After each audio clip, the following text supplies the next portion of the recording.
La muerte de Manuel Loring, hijo de Jorge Loring y Amalia Heredia, fue un suceso que conmocionó a la sociedad malagueña de finales del siglo XIX. Con casos de corrupción y altercados de por medio, la defensa de la inocencia de uno de sus amigos más influyentes, Joaquín Ferrer y Casanova, le costó la vida a Loring, alcalde electo de Málaga que aún no había tomado posesión de su cargo, y a su asesino, el periodista Francisco de Asís García Peláez, 8 años de prisión y el posterior exilio. A pesar de todo, aún hay dudas sobre los acontecimientos ocurridos el día 7 de junio de 1891 y sobre la satanización de un periodista que había acabado con la vida de un importante hombre de la época, fruto de la unión de la poderosa familia Loring y de la familia Heredia.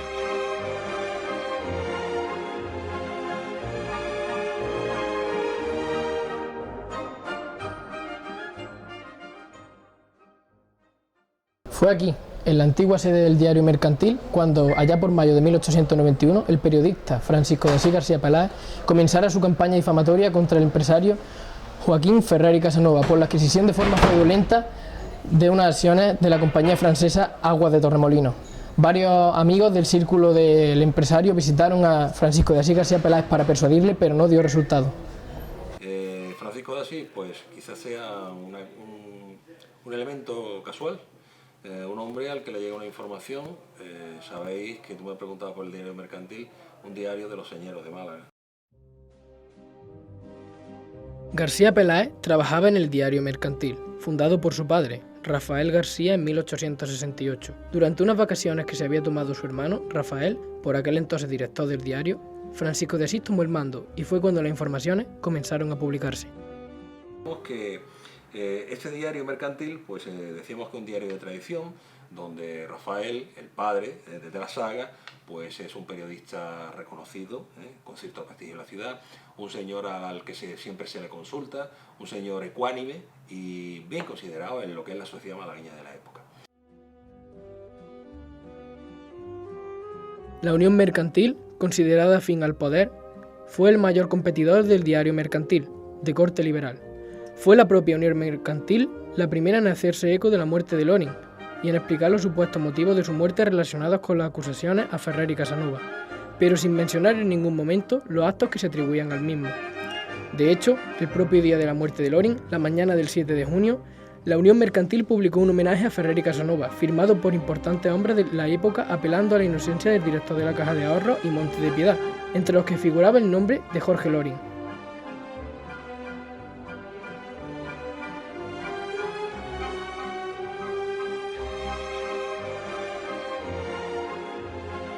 La noche del 7 de junio, Francisco de Asís García Peláez acudió al Café Inglés a cenar, como de costumbre. Allí le esperaría Manuel Loring, donde comenzó una acalorada discusión que terminaría en tragedia.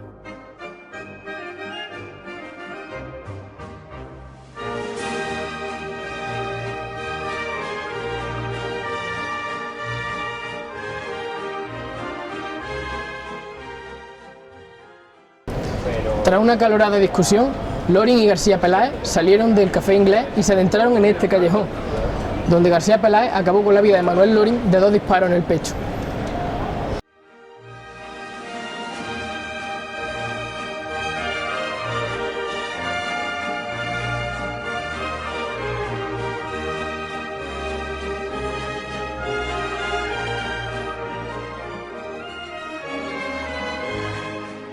Este hombre, por la circunstancia que fuera, iba armado. No era normal que fuera armado, pero quizá iría armado sobre todo porque ya había recibido amenazas por parte de Ferrer y Casanova. ¿Quién te dice a ti que no había tenido otra entrevista? ¿Que alguien le había mandado una novia? Eso no lo sabemos nosotros, eso nunca se supo. Probablemente fuera armado quizá por motivo de seguridad o de miedo.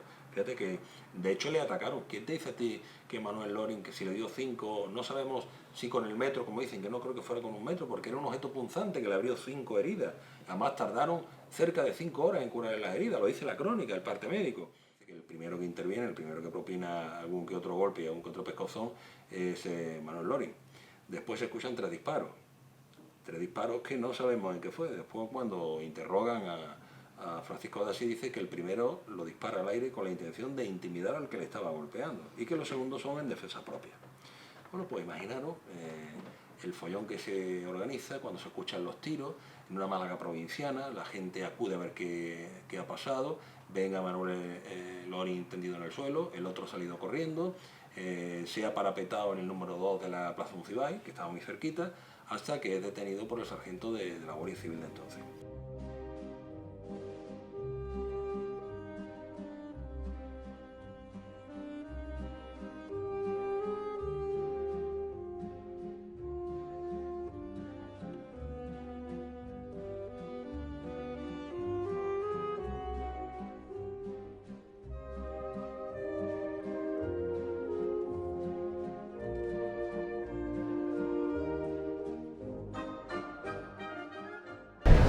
Tras los altercados, Francisco de Asís García Peláez se refugió aquí, en el número 2 de la Plaza Mucibay. No fue hasta el día siguiente, el 8 de junio de 1891, cuando dos miembros de la Guardia Civil le apresaron y le llevaron al cuartel.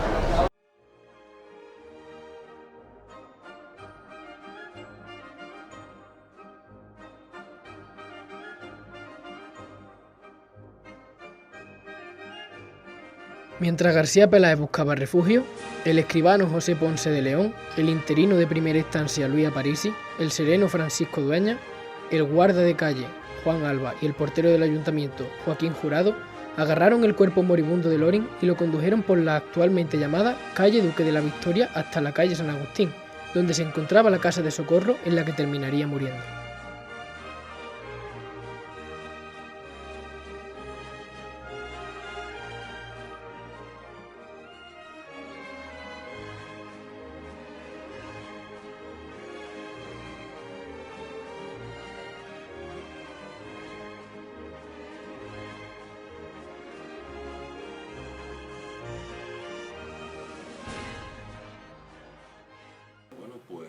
No estaba muerto del todo nuestro Manuel Loring. Lo llevaron a la inmediata casa socorro que existía en la entonces calle San Agustín.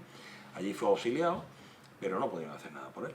Estaba herido de muerte. Decían que efectivamente había de los 3 tiros tan solamente le habían dado 2 y uno concretamente en la barriga, decía que a quemarropa incluso, y que había sido con alevosía. Ese agravante fue el que también pesó a la hora de la condena de nuestro Francisco de Asís.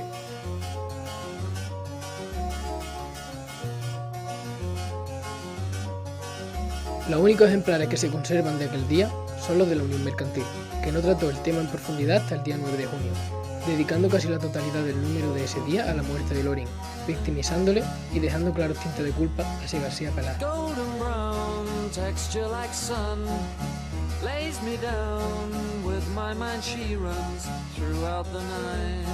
No need to fight, never a frown with golden brown.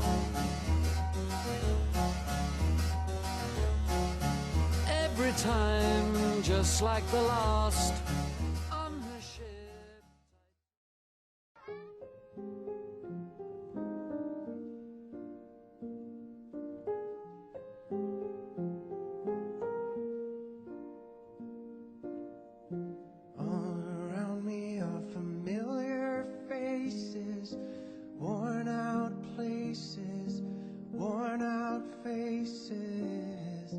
Con Loring muerto, su cuerpo terminó en el número 28 de la Alameda principal, en la antigua Casa de los Heredia, donde tuvo lugar el velatorio.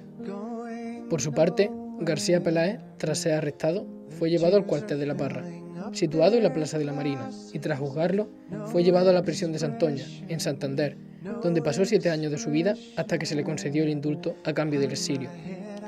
Desde este momento, ni el propio periodista, ni multitud de amigos y colegas, como el conocido Narciso Díaz de Escobar, dejaron de apelar a la inocencia de un hombre cuyo único delito fue, tal vez, intentar frenar la corrupción de los poderosos.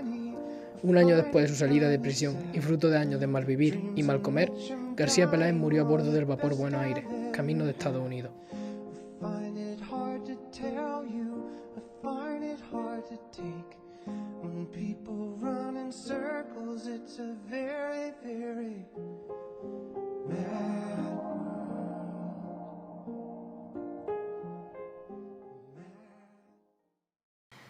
Yo creo con toda seguridad que Francisco de Asís entró como una tarde más en el Café del Inglés a cenar. No se esperaba para nada que lo estuviera esperando, y mucho menos a don Manuel Loring, que además él no conocía. Él había oído hablar de él, pero no lo conocía personalmente, porque además es un señor que había venido a Málaga precisamente para ser elegido alcalde de la ciudad. Entonces difícilmente este hombre podía tener nada en contra de él, ni tampoco Manuel Loring en contra de Francisco de Asís. ¿Por qué? Porque cuando él hacía su crónica tampoco se refería para nada al alcalde de la ciudad. Entonces lo que con toda seguridad ocurrió es que lo que os decía, que él intentó mediar a favor del director de la Caja de Ahorros, porque le debía ese favor político por el cual lo había encumbrado a que fuera alcalde de la ciudad.